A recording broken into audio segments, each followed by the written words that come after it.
I put this post up on Threads a couple weeks ago about what brain rot was like when I was growing up. I got this reply that said, brain rot, and it's people putting mad time and effort into their characters and stories, LMAO. I take this garbage over Tung Tung Sahur or Fruit Love Island or whatever the I hate what the internet has become. It's all AI, lies, and pandering.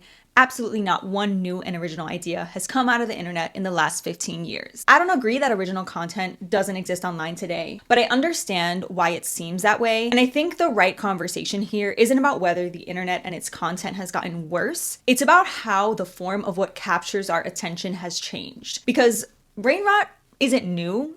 It just evolved. It's also existed outside of the internet and during pre-internet times. Think about shows like Jackass and Andy Milonakis and how people used to say, that's gonna rot your brain if you watch too much TV. The trope was even used in popular media. Weaver, enough with the cartoons. You'll rot your brains. You watch it all day, sweet.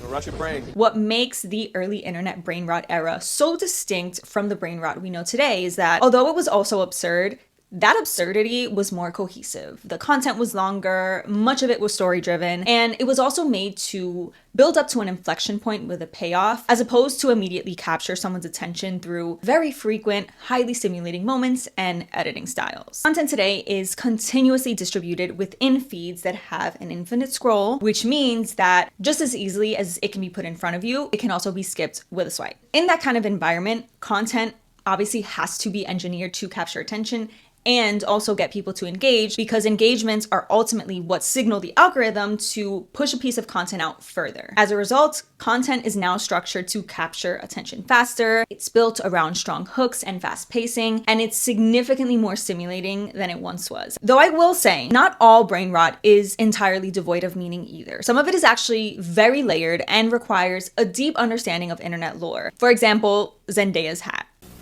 My hat. I stick by it.